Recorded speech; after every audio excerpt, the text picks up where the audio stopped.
말씀은 구약성경 에스겔 37장 1절부터 14절까지 말씀입니다. 에스겔 37장 1절부터 14절까지 말씀 조금 긴데요, 저와 여러분이 한 절씩 교독하도록 하겠습니다. 앞에 스크린을 보시고 제가 먼저 읽도록 하겠습니다.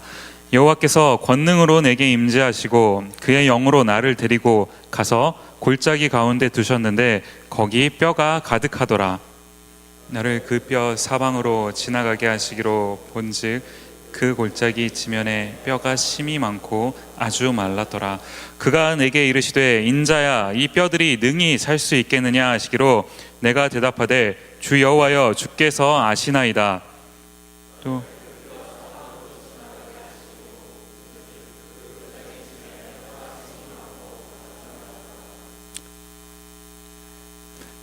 2절 말씀인데 4절에 다시 있네요. 제가 4절 말씀을 다시 읽겠습니다. 또 내게 이르시되 너는 이 모든 뼈에게 대언하여 이르기를 너희 마른 뼈들아 여호와의 말씀을 들을지어다. 5절 말씀을 읽겠습니다. 시작.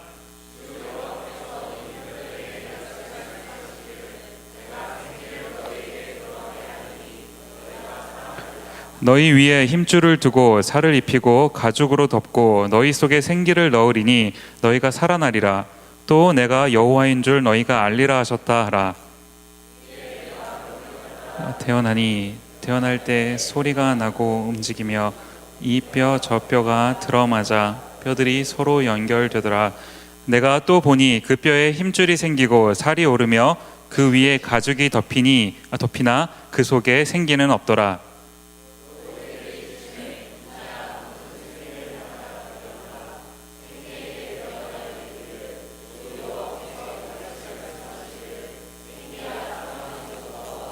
이 죽음을 당한 자에게 불어서 살아나게 하라 하셨다라.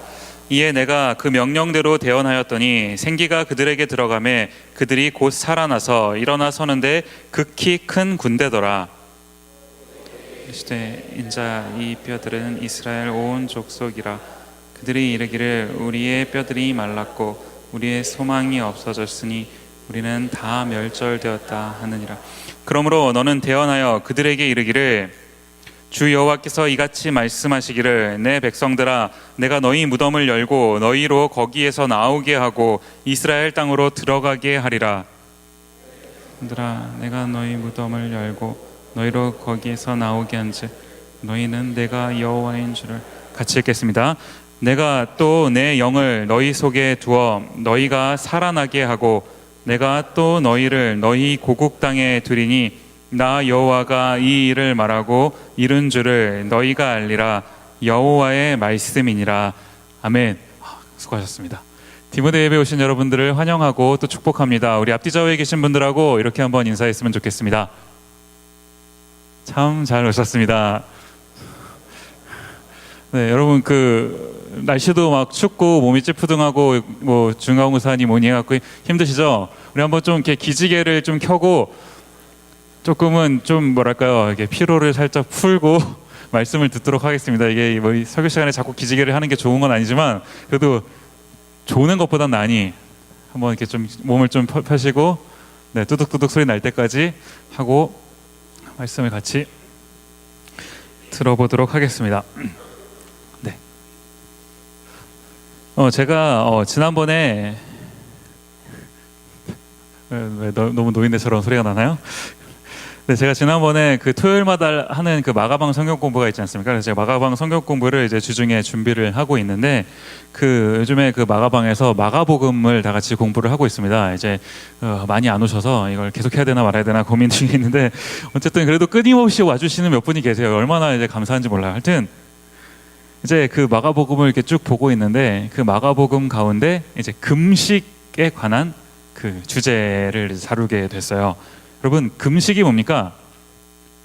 밥을 안 먹는 거죠. 네, 말 그대로 밥을 안 먹는 게 금식입니다. 근데 이제 이게 성경에서 말하는 금식이라고 하는 것은요, 이게 단순히 밥을 안 먹는 게 아니라 성경의 표현대로 하자면 스스로를 괴롭게 하는 시간을 가져서 하나님과 조금 더 교제를 더 풍성히 해라. 그 시간 동안 이제 이런 의미를 이제 금식이라는 단어가 가지고 있습니다.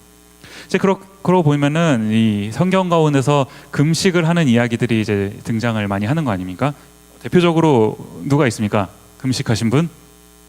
예수님 계시죠, 예수님. 이제 30년의 그 시간을 보내시고 공생애를 시작하시기 전에 이제 금식 기도를 하시고 그 다음에 이제 사역을 시작하시는 거 아닙니까? 뭐 이런 이제 예수님을 비롯해서 많은 금식의 이야기들이 이제 성경 가운데 등장을 합니다.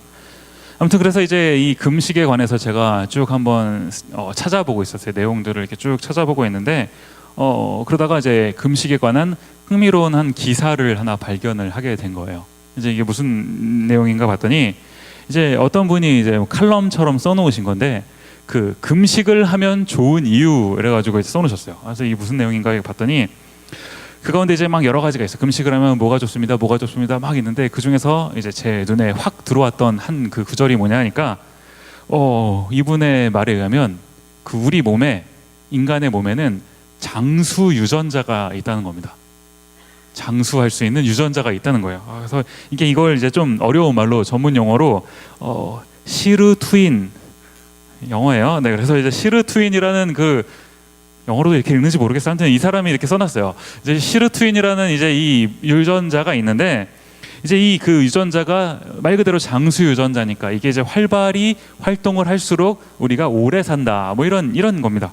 근데 이제 이 그 시르투인이라고 하는 이 유전자가 왜 금식이라는 것과 같이 나오느냐 하고 이제 보니까 이 흥미로운 게 이 시르투인이라는 이 물질이 그 우리가 배가 고플 때 여러분 배가 고프면 어떻게 됩니까?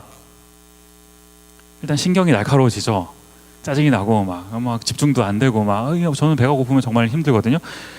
이게 그런데 이제 배가 고프면 우리가 이제 밥을 조금 안 먹으면 한 10분만 입속에 뭐가 안 들어가도 우리는 이제 배가 꼬르륵 해지면서 배가 아파지기도 하고 막 소리도 나고 막 속이 쓰리고 약간 이런 느낌이 계속 나는 거 아닙니까? 이제 이러는데 이때 배가 고파서 꼬르륵 소리가 나고 배가 살짝 아프고 요런 상황일 때 이 시르투인이 발생한다는 거예요. 되게 신기하죠. 이게 참 재미난 상황 아닙니까? 뭐 우리가 이제 일반적으로 생각을 하면 우리 생각에는 좀 건강해지려 하면 잘 먹고 우리 위장이 비지 않도록 계속 먹을 것을 공급해주고 이럴 때 이제 우리가 더 건강해질 것 같은데 오히려 이 장수 유전자 시르투인은 이제 못 먹을 때 좀 공급이 부족할 때 이럴 때 이제 나온다는 거예요. 이제 그러면서 이 기사를 쓰신 분이 이제 근거를 드시는 게 그 우리 인간이 여러분 그 역사를 다 공부해 보셨지만 그 역사 가운데서 우리가 좀 이렇게 위기를 겪었던 순간들이 있지 않습니까?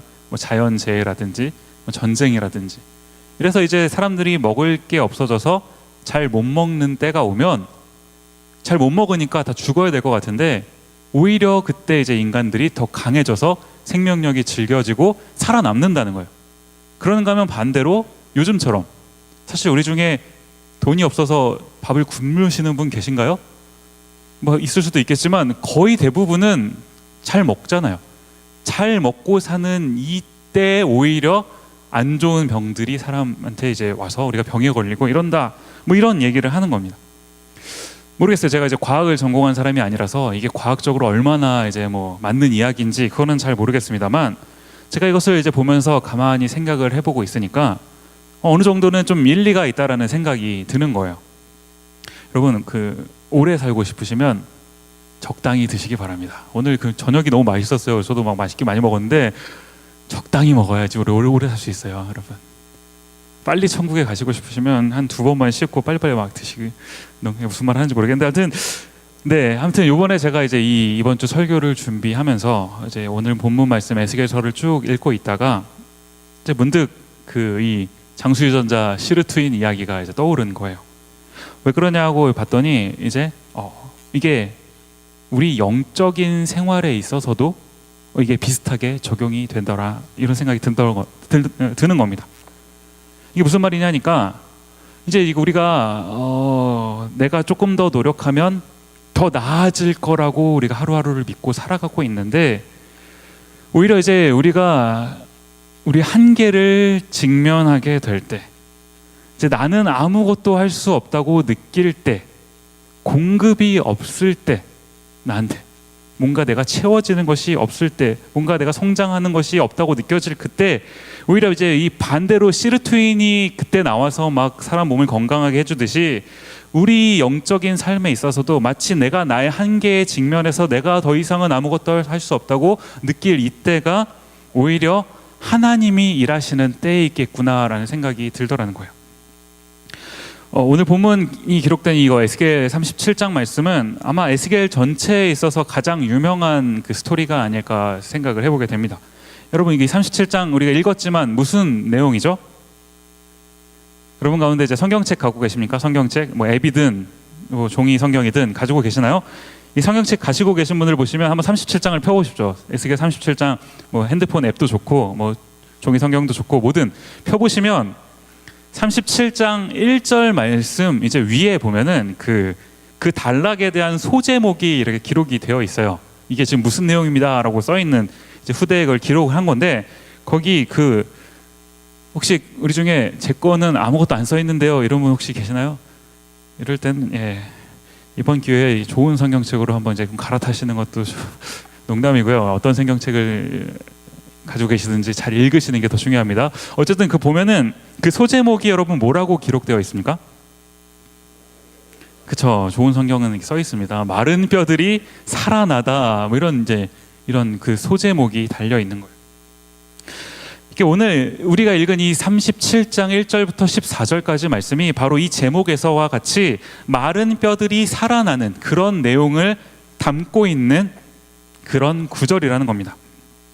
이게 이제 그 에스겔이라고 하는 그 선지자가 환상 가운데서 하나님께서 보여주신 것을 이제 기록한 그런 내용인데, 하나님께서 이 에스겔이라고 하는 선지자한테 이런 환상을 보여주셨다 하는 것은 뭔가 하나님께서 하시고자 하는 말씀이 있으셨다는 거 아닙니까?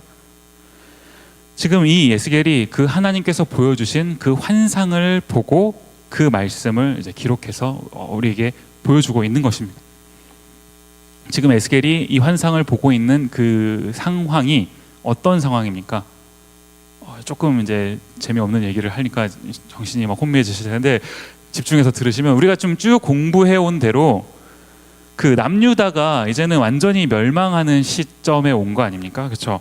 이제 그러는 가운데 바벨론이라는 나라를 하나님이 사용하셨어요. 그래서 이 남유다를 완전히 침공하고 멸망시키는 가운데 계시는데, 그런 상황 가운데 있는 건데, 이 바벨론이 침략을 했을 때 1차적으로 사람들을 한번 데리고 가고 포로로 잡아가고 2차적으로 또 포로로 잡아가고 또 계속 이렇게 됩니다. 이렇게 몇 번을 왔다 갔다 하는데, 1차적으로 와서 포로로 잡아갈 때 이제 잡아갔던 대표적인 사람이 누구죠?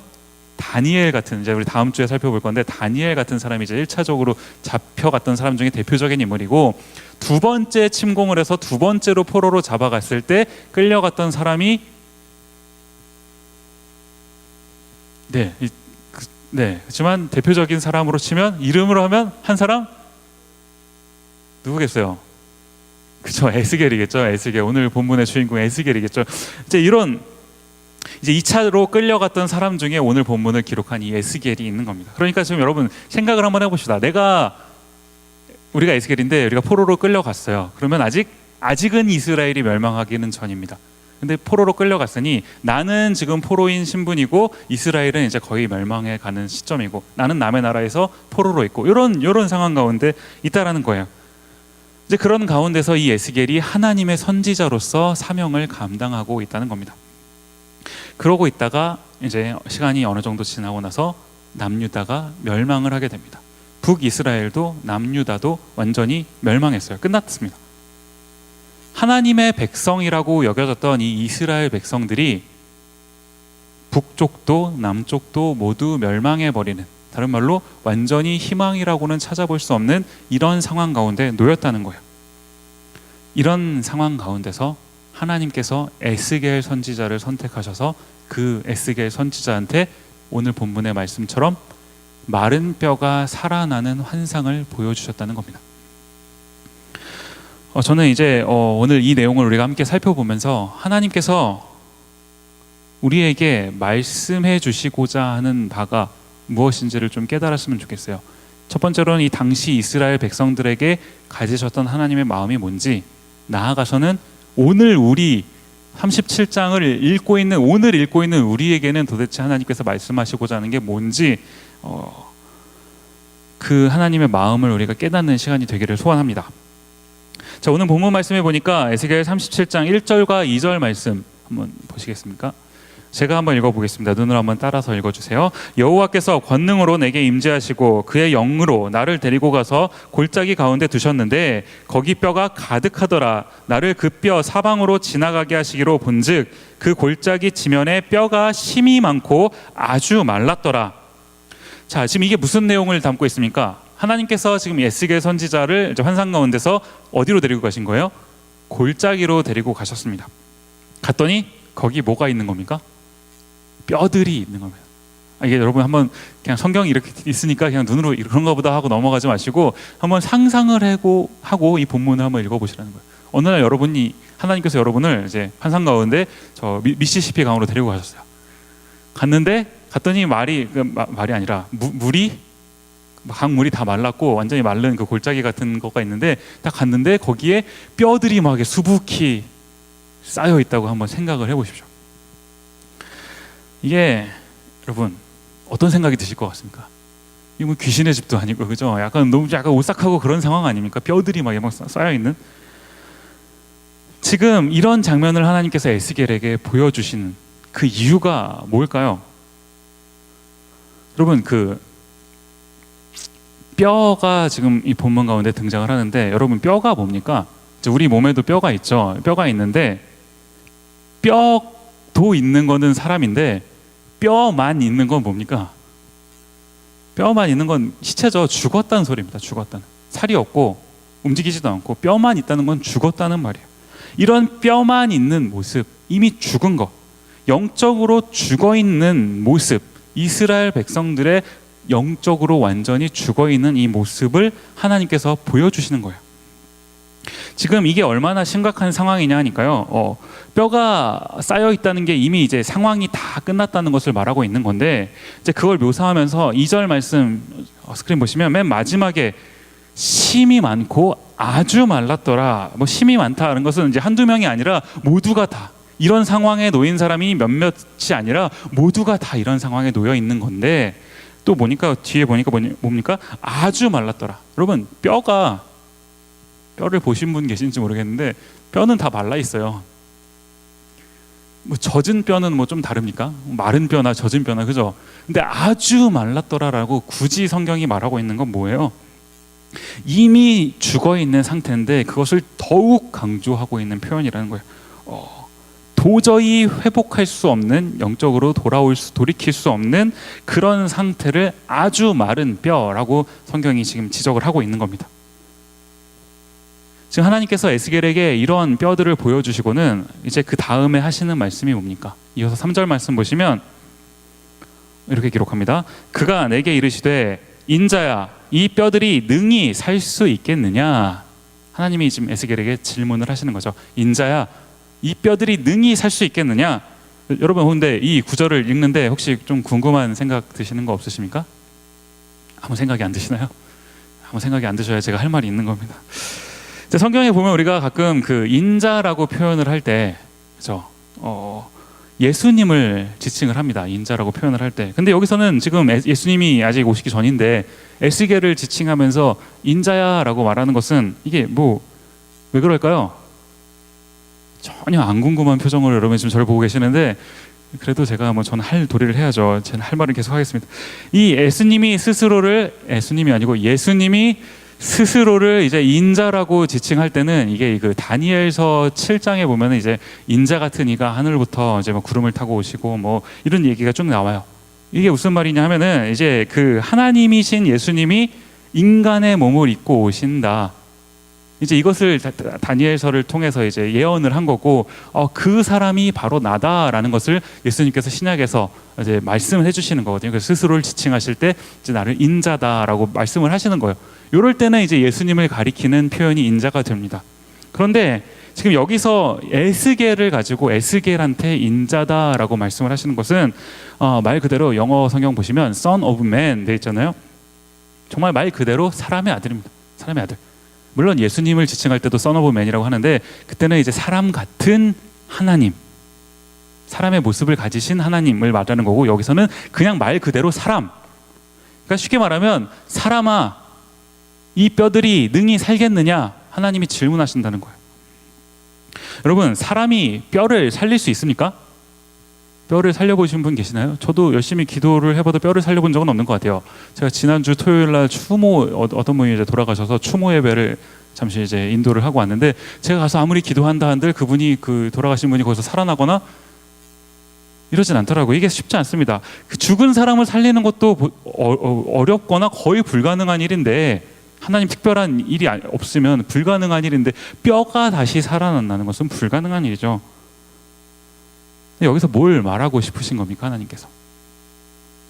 이따 광고를 하겠지만 우리 디모데 친교부에서 드디어 이제 일을 합니다. 무슨 일을 하냐면 이제 행사를 하나 이제 진행을 하더라고요. 무슨 그 제목이 뭐냐 하니까 너와 나의 연결고리, 뭐 이런, 맞나요? 맞는 것 같아요. 제가 이런 너와 나의 연결고리, 이게 뭔지 모르겠는데 이따 설명을 해줄 거예요. 이제 너와 나의 연결고리라는 이제 행사를 이제 진행을 하는데, 이 연결고리가 너와 나 사이에 있다는 것은 뭐예요? 이게 연결해야 된다는 것은 너와 내가 다르다라는 것을 전제하고 있는 거잖아요. 이게 무슨 말이에요? 하나님과 우리 인간 사이에도 다름이 있다는 거예요. 우리 인간은 스스로를 살릴 수 있는 능력도 없고 남을 살려줄 수 있는 능력도 없습니다. 우리에게는 그런 능력이 없지만 하나님은 하실 수 있다는 거예요. 너는 안 되지만 나 하나님은 할 수 있다. 이것을 하나님께서 에스겔서를 통해서 말씀해 주고 계시는 겁니다. 그러면서 하시는 말씀이 뭡니까? 4절 말씀에 또 내게 이르시되 너는 이 모든 뼈에게 대언하여 이르기를 너희 마른 뼈들아 여호와의 말씀을 들을지어다. 아니, 죽은 사람, 사실 죽은 사람이라고 말하기도 조금 애매한 상황 아닌가요? 뼈만 있는 이 존재, 그런 존재가 뭘 듣긴 듣습니까? 여호와의 말씀을 어떻게 듣습니까? 그런데 그 뼈들한테 가서 너희는 여호와의 말씀을 들을지어다 얘기하는 거예요. 저는 이 구절을 이제 설교를 준비하면서 몇 번 이제 읽고 묵상을 하는데, 제 마음 가운데서 갑자기 이제 마음이 울컥하는 그런 기분이 드는 거예요. 되게 이 구절을 그냥 읽고 있는데 마음 한 켠이 갑자기 그렇게 되는 겁니다. 왜 그렇습니까? 마른 뼈라는 게 뭐예요? 마른 뼈라는 거, 완전히 끝난 상황 아닙니까? 모든 게 다 끝나버린 상황, 도저히 회생 불가능하고 아무것도 할 수 없는 이런 상태, 무능력, 그 무능력의 절정인 상태 아닌가요? 그런데 이런 상태에 있는 마른 뼈가 여호와의 말씀을 들어야 된다. 뭐예요 이게? 그런 존재도, 완전히 끝나서 무능력한 그 존재도 하나님의 다스림 안에 있어야 된다는 겁니다. 하나님의 말씀을 듣는, 하나님의 간섭하심을 받는 그 자리에 있어야 된다는 거예요. 또 뭡니까? 하나님께서 말씀하실 때, 여호와의 음성이 들릴 때 그것이 다시 살아나고 회복되는 일이 발생한다는 겁니다. 이제 그 창세기에 여러분 보시면, 창세기는 여러분 많이 읽어보셨죠? 창세기에 보면은 그 제일 처음에 하나님께서 이 세상을 창조하시는 이야기가 이제 쭉 등장을 합니다. 거기 보니까 이제 세상이 창조되기 이전 상태를 이제 성경이 묘사를 해요. 뭐라고 묘사하니까 창세기 1장 2절 말씀을 한번 보시죠. 제가 한번 같이 한번 읽어볼까요? 한번 같이 읽겠습니다. 시작. 땅이 혼돈하고 공허하며 흑암이 깊음 위에 있고 하나님의 영은 수면 위에 운행하시니라. 아멘. 참 이 2절 말씀, 이 한 구절이 참 많은 것을 함축하고 있어요. 그래서 이제 신학자들 가운데서도, 과학자들 가운데서도 참 논의가 많은 거 아닙니까? 뭐 이걸 가지고 이제 창조 전은 어땠다, 어떻게 뭐 세상이 창조됐다, 뭐 이야기들이 많아요. 그런데 제가 이제 이 2절 상황을 눈으로 직접 본 적이 없어요. 보신 분 계십니까? 혹시 환상 가운데 보신 분? 저는 본 적이 없어서 이제 제가 이거를 뭘 하나님께서 말씀하시고자 하는지 뭐 여러분에게 정확하게 뭐 이렇게 하나하나 논리적으로 설명을 해드리기는 어렵지만, 제가 한 가지 확실히 알 수 있는 것은 뭐냐 하니까 이 2절 상태, 뭔가 질서도 없고 생기도 없고 아무것도 없는 것 같은 이런 상황 가운데서 그 다음 절에서 하나님께서 하신 말씀, 3절 말씀에 하나님이 이르시되 빛이 있으라 하시니 빛이 있었고 Let there be light. 뭡니까? 하나님께서 말씀하시니까 말로 다 설명할 수는 없지만 빛이 있게 됐다라는 거예요. 생기게 됐다는 겁니다. 생겼다는 겁니다. 하나님은 우리가 창세기 말씀을 통해서 보지만 말씀으로 창조하실 수 있는 분입니다. 지금 이런 하나님께서 이제 시간이 지나고 에스겔서 말씀 가운데 지금 이 마른 뼈 환상 가운데서 말씀하고 계시는 거 아닙니까? 똑같이 마른 뼈들에게 이 하나님, 말씀으로 창조하실 수 있는 하나님 말씀하고 계시는 거 아닙니까? 그 하나님 말씀하셨을 때 어떠한 일이 발생했습니까?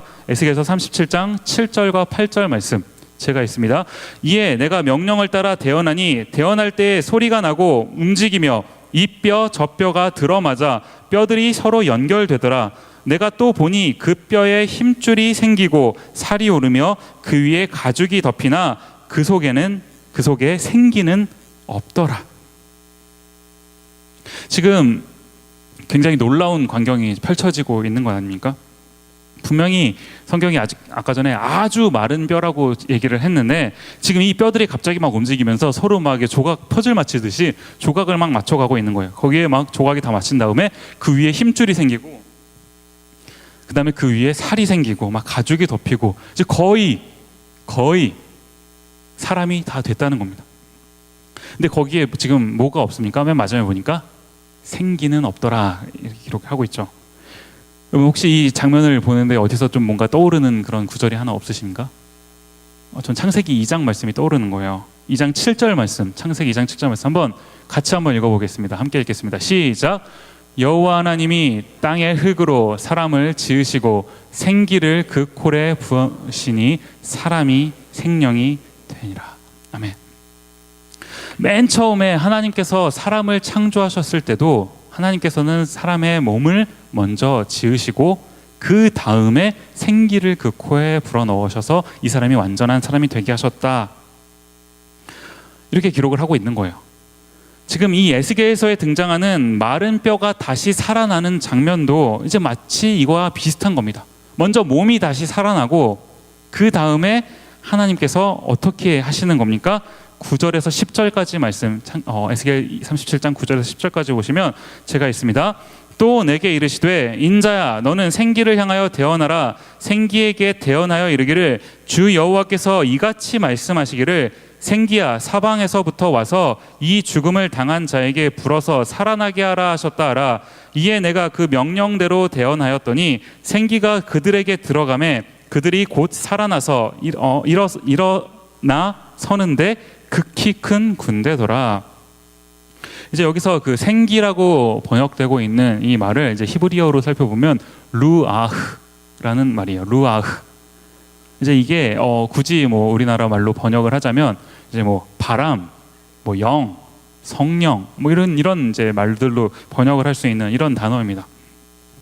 이제 이 에스겔서에서 이 생기라는 말을 사용하면서 루아흐라는 말을 사용한 것은 이게 마치 창세기 2장에서 하나님께서 생기를 불어넣으셔서 생명을 만드신 그때의 장면을 이렇게 떠올릴 수 있게 암시하고 있는 그런 장면이라는 거예요. 이게 무슨 말입니까? 하나님께서 마른 뼈들을 다시 살아나게끔, 사실 이들을 먼저 창조하셨던 분도 하나님이시고 이 마른 뼈가 된 것들을 재창조하시는 분도 하나님이시라는 사실을 에스겔서를 통해서 말씀해 주고 계시는 거예요. 이제 오늘 그 본문이 기록된 중간중간에 보면은 하나님께서 오늘 본문 말씀을 기록하게 하신 이유를 설명하고 계신 건 아닙니까? 37장 6절 말씀을 한번 보시죠. 제가 있습니다. 너희 위에 힘줄을 두고 살을 입히고 가죽으로 덮고 너희 속에 생기를 넣으리니 너희가 살아나리라. 그 다음에 또 내가 여호와인 줄 너희가 알리라 하셨다라. 그러는가 하면 13절 말씀에도 이렇게 기록을 합니다. 내 백성들아, 내가 너희 무덤을 열고 너희로 거기에서 나오게 한즉 그 다음에 너희는 내가 여호와인 줄을 알리라. 지금 이 에스겔서 37장에 등장하는 이 마른 뼈가 누구를 지칭하고 있습니까? 바벨론의 포로로 끌려와서 나라도 망하고 아무것도 할 수 없는 이스라엘 백성들을 의미하고 있는 말 아닙니까? 그런데 이 마른 뼈와 같은 이 이스라엘 백성들을 회복시키실 수 있는 분, 이런 분이 하나님이시니 너희는 그 존재가 여호와인 줄을 깨달아라. 하나님이 말씀하고 계신 거 아닙니까? 하나님께서 이제 이 마른 뼈들을 살리시는 건데, 이들이 이제 살아나는 모습을 성경이 뭐라고 기록을 하고 있습니까? 10절 말씀을 다시 한번 보면, 이에 내가 그 명령대로 대언하였더니 생기가 그들에게 들어가매 그들이 곧 살아나서 일어나 서는데, 그 다음 보니까 극히 큰 군대더라. 요즘 그 군대 드라마가 뜨고 있죠. 여자분들이 이걸 보는데 재밌는 게 몇몇 이제 그 여자분들, 이제 젊은 사람만 그런 게 아니더라고요. 이제 연세가 좀 있으신 분들이랑 대화를 해도 이제 이 드라마를 볼 때는 그냥 보면 안 되고 목욕을 하고 경건한 마음으로 봐야 된다. 그래서 제가 얼마나 재밌으면 이런 표현을 써가면서까지 이 드라마를 보나 싶어서 이제 저도 한번 보고 싶었는데, 이게 도저히 시간이 안 나서 이걸 이제 볼 수 없지 말입니다. 제가 이거 할까 말까 고민했어요. 저는 군대에서도 이런 표현 안 써봤는데, 아무튼 전 군대 용어 진짜 싫어하거든요. 제가 정말 연습 많이 했어요. 휴가 나오면, 특히 백일휴가 나오면서 나는 군대 용어를 쓰지 않겠다 연습하고 나왔거든요. 연습하고 나왔는데 딱 나와서 이제 어떤 어른들이랑 같이 식사를 하는데 뭘 질문을 하시는 거예요. 잘 못 들었어요. 저도 모르게 잘못 들었습니다. 여자분들은 무슨 말인지 모르시죠? 이게 하여튼 전 군대 용어 쓰는 거 진짜 싫어하는데, 하여튼 여기서 나오더라고요. 전 본 적이 없어요. 한 번도 안 봤어요.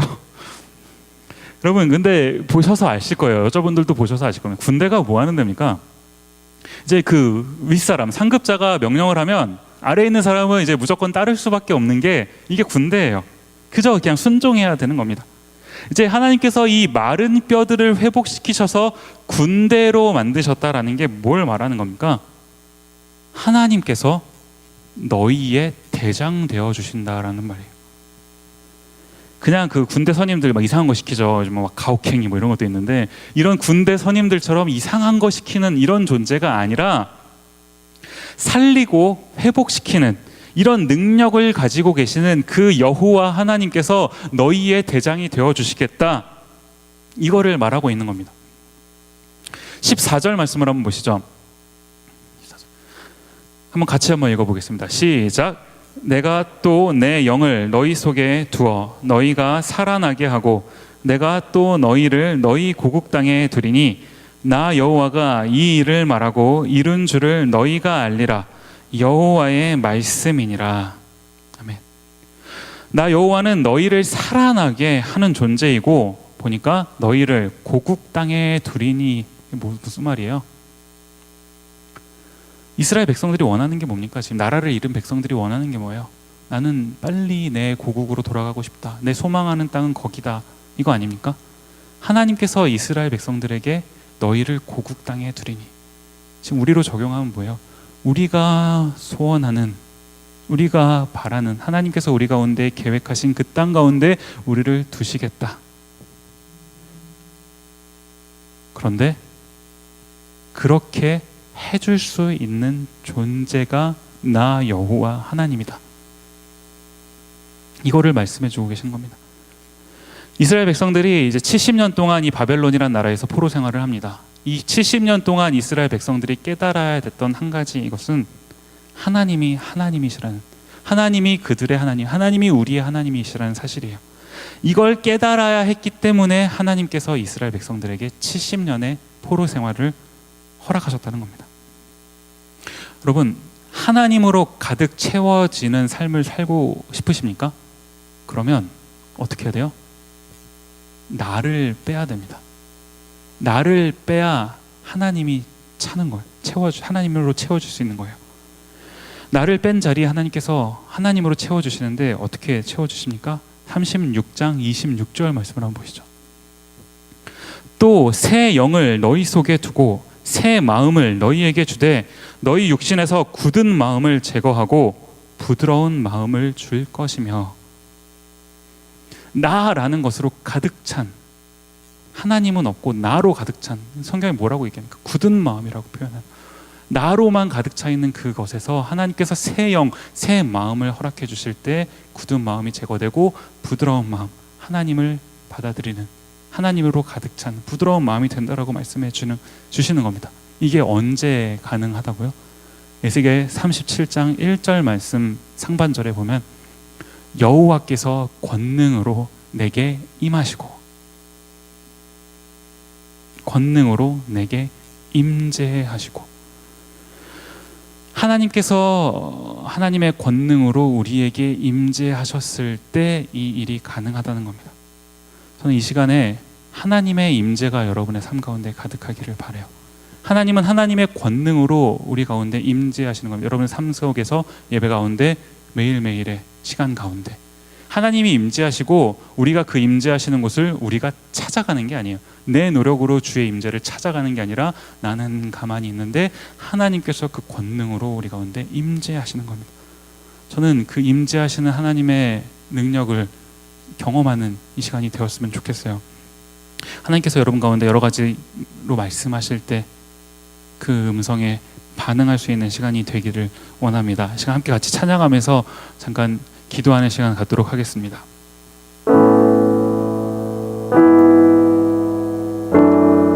주가 보이신 생명의 길이라는 찬양 함께 찬양할 텐데,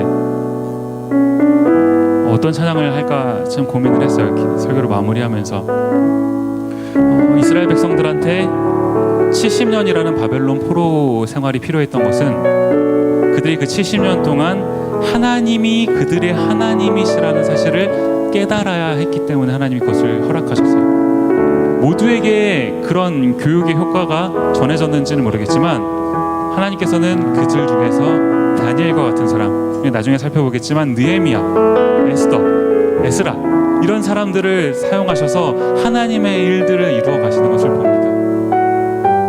여러분이 지금 겪고 계시는 시절이 어떤 시절인지는 모르겠지만 여러분들이 겪고 계시는 그 하루하루의 삶 가운데 하나님께서 여러분에게 원하시는 것은 내가 너의 하나님이다,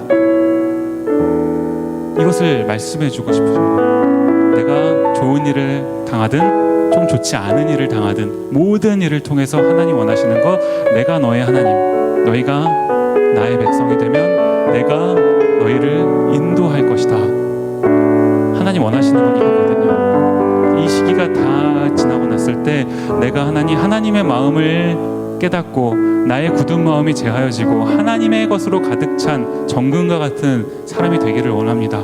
고백하는 마음으로 이 찬양 함께 고백하면서 함께 찬양하도록 하겠습니다. 같이 찬양합니다. 주가 보이신 생명의 길, 주가 보이신 생명의 나 주님과 함께 상한 마음 드리며 주님 앞에 나아가리. 나의 의로움이 되신 주, 그 이름 예수, 나의 길이 되신 이름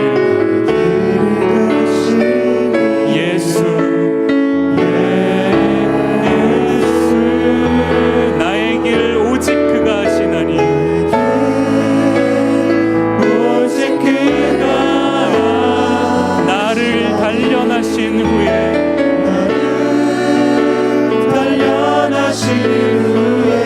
내가 정금같이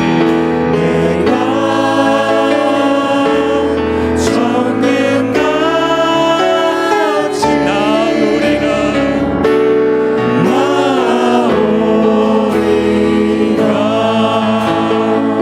한 번 더 같이 부를 텐데요. 저는 다 아시죠? 다 혹시 가사를 모르시는 분을 위해서 제가 가사를 불러드릴게요. 한번 다시 눈을 감고 한번 찬양을 했으면 좋겠습니다. 제 옆에 있는 사람 신경 쓰지 말고 오직 나는 하나님만 바라보시면서 하나님께서 나에게 허락해 주신 이 인생 가운데서 내가 어떠한 시점을 지나가고 있는데 이것을 통해서 하나님께서 나에게 원하시는 것은 내가 너의 여호와인 줄을 알라.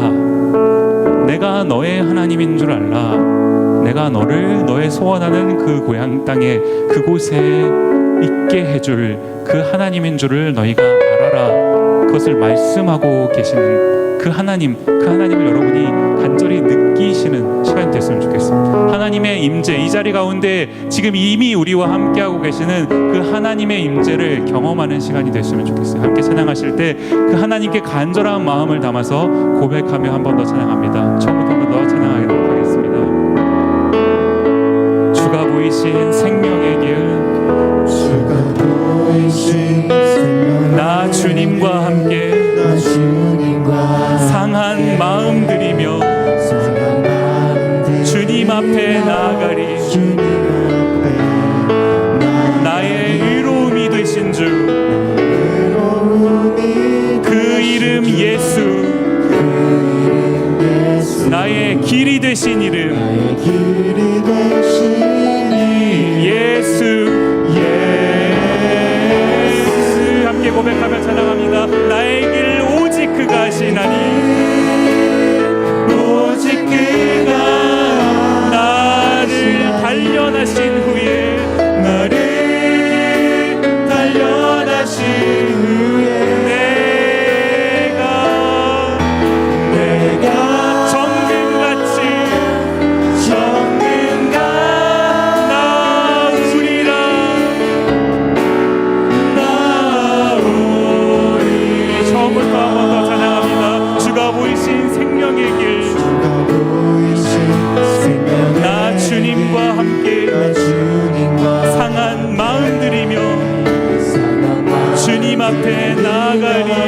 주님 앞에 나의 의로움이 되신 주, 의로움이 그 이름 예수, 그 이름 나의 길이 되신 이름. 길이 되신 그 이름 무엇입니까? 예수. 나의 길 오직 그가 하시나니,